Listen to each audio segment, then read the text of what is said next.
আসসালামু আলাইকুম প্রিয় এসএসসি পরীক্ষার্থী বন্ধুরা, তোমরা যারা এসএসসি পরীক্ষা দিচ্ছ তাদের সাধারণ গণিত পরীক্ষা আগামী ৩রা মে, অর্থাৎ মে মাসের ৩ তারিখ।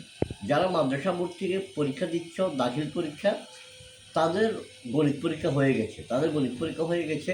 আর সাধারণ শিক্ষা বোর্ড থেকে যারা পরীক্ষা দিচ্ছ এসএসসি, তাদের গণিত পরীক্ষা ৩ মে অনুষ্ঠিত হবে। তো তোমাদের জন্য এর আগে আমি অধ্যায় 11 থেকে এমসিকিউ সাজেশন দিয়েছিলাম, অধ্যায় 17 থেকে এমসিকিউ, অর্থাৎ অধ্যায় 11 অর্থাৎ অনুপাত সমানুপাত থেকে সাজেশন দিয়েছিলাম এমসিকিউ, অধ্যায় 17 পরিসংখ্যান থেকে সাজেশন দিয়েছিলাম এমসিকিউ। আজকে অধ্যায় 2 সেট ও ফাংশন, এই অধ্যায় থেকে আমি মোট 45টি এমসিকিউ, যেখানে লেখা আছে 45টি গুরুত্বপূর্ণ এমসিকিউ দিয়ে আমি আরেকটা সাজেশন বানিয়েছি। হ্যাঁ, এখানে গুরুত্বপূর্ণ 45টি এমসিকিউ আছে। এখন এই এমসিকিউগুলো ফলো করলে আশা করি এখানে যে কয় টাইপের এমসিকিউ আছে সেই কয় টাইপের এমসিকিউ করলে আশা করি তোমাদের হয়ে যাবে। এখন বলতে পারো যে ভাইয়া আপনি কি একদম শুরুতেই মাথায় সেট করে রেখেছিলেন যে 45টাই দিবেন? কারণ যেহেতু এখানে 45টি গুরুত্বপূর্ণ এমসিকিউ লেখা আছে, আপনি কি প্রথমে ঠিক করে রেখেছিলেন যে 45টাই দিবেন? উত্তর হচ্ছে না। আমি প্রথমে সাধারণ গণিত অধ্যায় 2 সেট ও ফাংশন, এরপরে আমি এমসিকিউ তৈরি করা শুরু করছি। কয়টা এমসিকিউ হয় আমি শুরু করছি। করতে আমি 45 এসে থামলাম, অর্থাৎ আমার এমসিকিউ হয়েছে 45টা। তারপরে আমি এখানে এই পাশে কি লিখে দিছি যে 45টি গুরুত্বপূর্ণ এমসিকিউ, অর্থাৎ আগে থেকেই 45টা দিব এরকম সেট করা ছিল না। এটা আসলে সম্ভব না, ঠিক আছে? অন্তত আমার ক্ষেত্রে সম্ভব না, ঠিক আছে? কারণ আমি আগে থেকে কয়টা দেওয়া যায়, যদি 37টা দিতাম, 38টা দিতাম।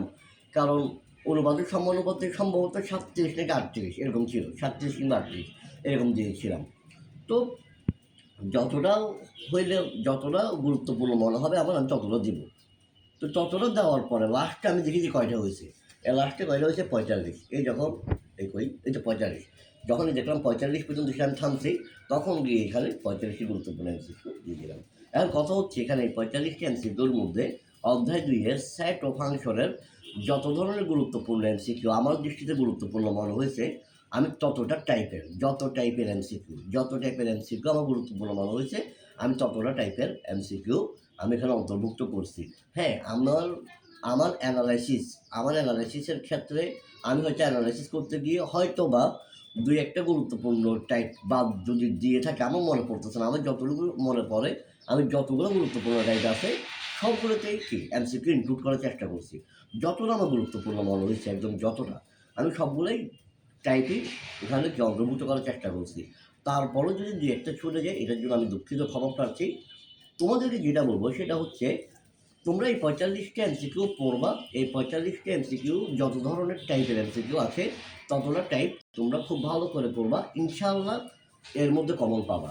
একটা কথা বলি, আমার এখান থেকে হুবহু আসবে বিষয়টা এরকম না। যেমন 1 নম্বর প্রশ্ন কি, এ সেটের উপসেটের সংখ্যা 32 হলে এ সেটের উপাদানের সংখ্যা কত? ধরো পরীক্ষায় এই উপসেট দিয়ে উপাদান বের করতে বলছে, কিন্তু আমি কি লিখলাম? এ সেটের উপসেটের সংখ্যা 32 হলে, এখানে 32-এর জায়গায় 64 দিতে পারে, 32-এর জায়গায় 128 দিতে পারে, 256 দিতে পারে, ঠিক আছে? অর্থাৎ টাইপ ঠিক থাকবে। টাইপটা কী ছিল? উপসেট ঠিক উপাদান বের করা। টাইপটা ঠিক থাকবে, কিন্তু সংখ্যাগুলো চেঞ্জ করে দিই।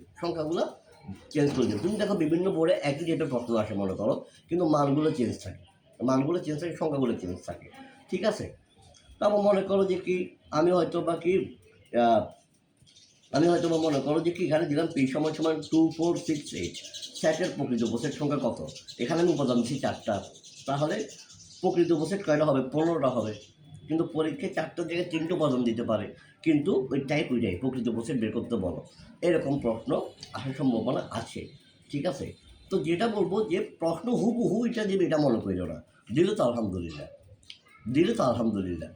বোর্ডে মাঝে মধ্যে হুবহু কমন পড়ে যায়, পড়লো আলহামদুলিল্লাহ। কিন্তু যদি হুবহু নাও পড়ে, টাইপ এগুলোই থাকবে ইনশাআল্লাহ, এই টাইপগুলো থেকেই মান চেঞ্জ করবে, সংখ্যা চেঞ্জ করে কি প্রশ্ন দিবে, এতটুকু আমরা বিশেষ আছে ইনশাআল্লাহ। তো আশা করি 45টা করলেই হবে। দুঃখিত, এই 45টা তোমরা করবা, এই 45টা তোমরা করবা, এই 45টি করলেই হবে এটা না, এই 45টি করলে হবে এটা না, এই 45টি তোমরা করবা, আশা করি 45টি তোমরা করবা।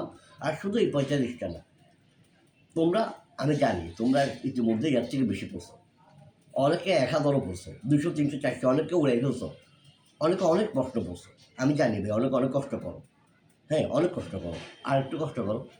সেটা হচ্ছে যে এই 45টা যারা পড়বা, এই 45টা পড়ো কিংবা না পড়ো, তুমি টেস্ট পেপার থেকে বোর্ড পরীক্ষার সবগুলো প্রশ্ন তুমি যতটুকু পারো বোর্ড পরীক্ষার প্রশ্ন টেস্ট পেপারে যা আছে পড়ে যাবা।